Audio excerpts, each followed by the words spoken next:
दोस्तों नमस्कार, आप सभी का स्वागत है। जैसा कि मैं आपको बता चुका हूँ शॉर्ट वीडियो क्रिएट करके कि क्लास 11th हिंदी का 3rd चैप्टर जिसका नाम है अपू के 2.5 साल, ये लिखा गया है लेखक सत्यजीत राय के द्वारा। इसके सभी क्वेश्चनों के आंसर हम आज आपको इस वीडियो के माध्यम से कंप्लीट करवाएंगे। CBSE NCERT का पाठ 3 है ये। MP बोर्ड वाले विद्यार्थी भी ध्यान देंगे क्योंकि जो चैप्टर 3rd है ये पूरा सेम ही है। इस चैप्टर में आपको सभी क्वेश्चनों के आंसर देखने को मिलेंगे, तो आप अंत तक ज़रूर देखें।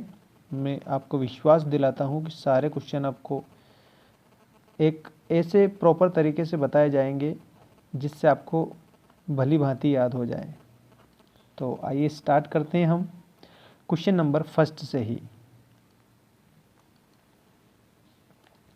देख सकते हैं इस फर्स्ट क्वेश्चन में आपको इस प्रकार से उत्तर देना है। क्वेश्चन हम नोट करेंगे, पाथेर पांचाली फिल्म की शूटिंग का काम 2.5 साल तक क्यों चला। ये फिल्म का नाम पथेर पांचाली है, ध्यान दीजिए। तो उत्तर में आपको इस प्रकार से लिखना है, पाथेर पांचाली फिल्म की शूटिंग का काम 2.5 साल तक इसलिए चला क्योंकि लेखक एक विज्ञापन कंपनी में नौकरी करता था।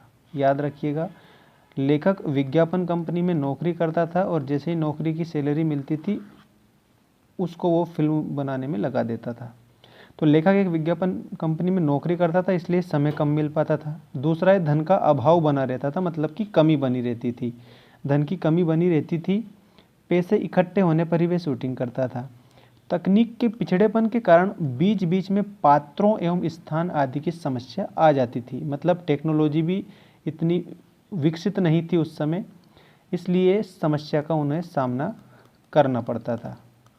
तो ये अच्छे से आप याद रखना कि पथेर पांचाली फिल्म की जो शूटिंग है इसका काम 2.5 साल तक इसीलिए चला था क्योंकि एक तो लेखक विज्ञापन कंपनी में नौकरी करता था इसलिए उसे समय नहीं मिलता था और धन का अभाव मतलब कमी बनी रहती थी। जैसे पैसे इकट्ठे तब वह शूटिंग करता और तकनीक भी पिछड़ी हुई थी इसलिए। और कई बार क्या होता था, स्थान जहाँ पर मतलब जो प्लेस वगैरह जहाँ शूटिंग होती है उसकी भी समस्या आ जाती थी, इस कारण 2.5 साल तक चला था।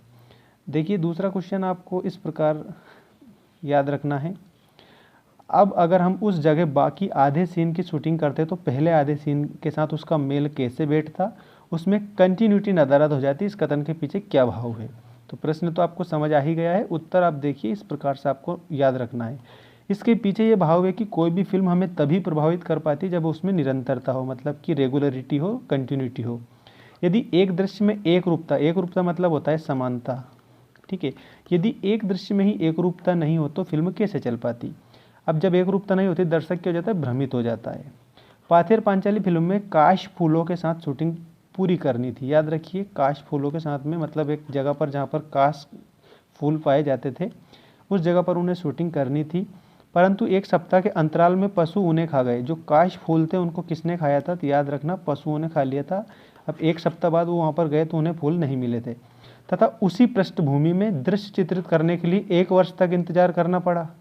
मतलब कि 1 वर्ष बाद वापस वहाँ पर काश फूल आए, उसके बाद में उन्होंने शूटिंग करी। यदि ये आधा दृश्य काश फूलों के बिना चित्रित किया जाता तो दृश्य में निरंतरता नहीं बन पाती है, ठीक है। तो ये इस उत्तर में आपको ऐसे लिखना है, ठीक है, क्योंकि कंटिन्यूटी कब रहती है, तब जब समाज मतलब कह सकते हैं समानता उसमें पाई जाए, ठीक है। अब नेक्स्ट क्वेश्चन आप देखिएगा, किन 2 दृश्यों में दर्शक ये पहचान नहीं पाते कि उनकी शूटिंग में कोई तरकीब अपनाई गई है। तो प्रथम दृश्य तो आपको ये लिखना है कि इस दृश्य में भूलो नामक कुत्ते को अपू की माँ द्वारा गमले में डाले गए भात को खाते हुए चित्रित करना था। मतलब कि भात मतलब होता है चावल, ठीक है, चावल खाते हुए दिखाना था, परंतु सूर्य के अस्त होने तथा पैसे खत्म होने के कारण ये दृश्य चित्रित नहीं हो सका था, मतलब कि ये दृश्य जो है ये शूट नहीं हो सका था। 6 महीने बाद लेखक पुनः उस स्थान पर गए, तब तक उस कुत्ते की मौत हो चुकी थी। पहला दृश्य है ये। अब जैसे कुत्ता मर जाता है तो क्या हुआ, काफ़ी प्रयास के बाद उससे मिलता जुलता कुत्ता मिला और उसी से भात खाते हुए दृश्य को फिल्माया गया। ये दृश्य इतना स्वाभाविक था कि कोई भी दर्शक उसे पहचान नहीं पाता, मतलब कोई भी जो दर्शक है वो उसे नहीं पहचान पाता, क्योंकि जो कुत्ता है वो समान कुत्ता मिल गया था उन्हें एक जैसा, इसलिए। अब दूसरा दृश्य देखिए, इस दृश्य में श्रीनिवास नामक व्यक्ति मिठाई वाले की भूमिका निभा रहा था। याद रखिए, मिठाई वाले की भूमिका कौन निभा रहा था? तो श्रीनिवास नामक व्यक्ति मिठाई वाले की भूमिका निभा रहा था। अब देखिए, बीच में शूटिंग रोकनी पड़ी। दोबारा उस स्थान पर जाने से पता चला कि उस व्यक्ति का देहांत हो गया है। फिर लेखक ने उससे मिलते जुलते व्यक्ति को लेकर बाकी दृश्य फिल्माया। पहला श्रीनिवास बांस वन से बाहर आता है और दूसरा श्रीनिवास कैमरे की ओर पीठ करके मुखर्जी नगर के गेट के अंदर जाता है। इस प्रकार इस दृश्य में दर्शक अलग अलग कलाकारों को पहचान नहीं पाते हैं कि श्रीनिवास जो व्यक्ति है वो एक ही है या दो, ठीक है, अलग अलग व्यक्ति, क्योंकि पहला श्रीनिवास तो मर चुका था, तो उसके जैसा मिलता जुलता दूसरा जो श्रीनिवास है वो लाया गया। उसके कद काठी एक समान थी, इसलिए तो उसको पीठ की तरफ से दिखा दिया। तो इस प्रकार से उन्होंने दूसरा दृश्य भी पूरा कर लिया। इसके बाद में क्वेश्चन नंबर 4 देखिए आप। क्वेश्चन नंबर 4 में क्या बताया है? भूलो की जगह दूसरा कुत्ता क्यों लाया गया? उसने फिल्म के किस दृश्य को पूरा किया गया? तो उत्तर में याद रखना कि भूलो नामक जो कुत्ता था उसकी मृत्यु हो गई थी, इस कारण उससे मिलता जुलता कुत्ता लाया गया। फिल्म का दृश्य इस प्रकार था कि अपू की माँ उसे भात खिला रही थी। अपू तीर कमान से खेलने के लिए उतावला है। भात खाते खाते वह तीर छोड़ता है तथा उसे लाने के लिए भाग जाता है। माँ भी उसके पीछे पीछे दौड़ती है। कुत्ता वहीं खड़ा सब कुछ देख रहा है। उसका ध्यान भात की थाली की ओर है। ये यहाँ तक ये दृश्य पहले भूलो कुत्ते पर फिल्माया गया था। इसके बाद के दृश्य में अपू की माँ बचा हुआ भात गमले में डाल देती है और भूलो को वह भात खा जाता है। मतलब भूलो जो कुत्ता है वो भात खा जाता है। ये दृश्य दूसरे कुत्ते ने पूरा किया था। तो ये इस प्रकार से कुत्ते वाला दृश्य आपको याद रखना है कि भूलो की जगह दूसरा कुत्ता इसीलिए लाया गया था। अब 5वां क्वेश्चन देखिए। 5वें क्वेश्चन में क्या बताना चाह रहे हैं ये? फिल्म में श्रीनिवास की क्या भूमिका थी और उनसे जुड़े बाकी दृश्यों को उनके गुजर जाने के बाद किस प्रकार फिल्माया गया? मतलब कि श्रीनिवास की भूमिका आपको बताना है। तो याद रखिएगा, फिल्म में श्रीनिवास की भूमिका मिठाई बेचने वाले की थी। उसके देहांत के बाद उसके जैसी कद काठी का व्यक्ति ढूंढा गया। उसका चेहरा अलग था परंतु शरीर श्रीनिवास के जैसा ही था। शरीर इनके जैसा ही था, श्रीनिवास जैसा। ऐसे में फिल्मकार ने तरकीब लगाई, नया आदमी कैमरे की तरफ पीठ करके मुखर्जी के घर के गेट के अंदर आता है, अतः कोई भी अनुमान नहीं लगा पाता कि ये अलग व्यक्ति है। अब क्वेश्चन नंबर 6 देखिए। बारिश का दृश्य चित्रित करने में क्या मुश्किल आई और उसका समाधान किस प्रकार हुआ? अब समस्या यहाँ पर भी आई है कि जो बारिश का दृश्य वो उनको फिल्माना है। अब उसमें समस्या क्या है ये आपको बताना है। तो देखिए, इसके उत्तर में आपको इस प्रकार से याद रखना है। फिल्मकार के पास पैसे का अभाव था अतः बारिश के दिनों में शूटिंग नहीं कर सके। अक्टूबर माह तक उनके पास पैसे इकट्ठे हुए तो बरसात के दिन समाप्त हो चुके थे। अब जैसे बारिश समाप्त हो गई तो उन्होंने क्या सोचा कि शरद ऋतु में बारिश आ जानी चाहिए। तो शरद ऋतु में बारिश होना भाग्य पर निर्भर था। लेखक हर रोज अपनी टीम के साथ उस गांव में जाकर बैठे रहते और बादलों की ओर टकटकी लगाकर देखते रहते कि पानी गिर जाए। एक दिन उनकी इच्छा पूरी हो गई। अचानक बादल छा गए और धुआंधार बारिश होने लगी। फिल्मकार ने इस बार दृश्य का पूरा फायदा उठाया, ठीक है, बारिश का पूरा फायदा उठाया और बारिश का जो दृश्य है जिसको दुर्गा और अपू ये पूरा करने वाले थे, इसको शूट कर लिया। तो याद रखना कि फिल्मकार ने पूरा फायदा उठाया और दुर्गा और अपू का बारिश में भीगने वाला दृश्य शूट कर लिया। अब इसके बाद में देखिए question number 7। Question number 7 is the last question. याद रखिए, लास्ट क्वेश्चन है आपका ये।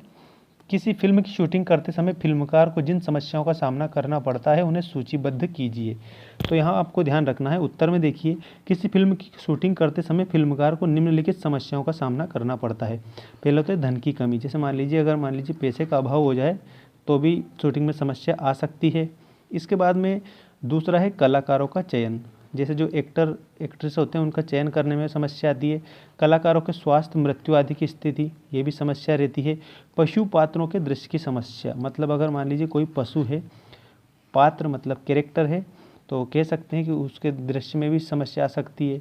बाहरी दृश्य में तो लोकेशन ढूंढना, मतलब जगह, एक प्रकार से जगह भी सही मिले तभी वो फिल्म को बनाते हैं। प्राकृतिक दृश्यों के लिए मौसम पर निर्भरता, मतलब कि अगर उन्हें कोई प्राकृतिक नेचुरल दृश्य बताना है तो वो मौसम पर डिपेंड रहेंगे।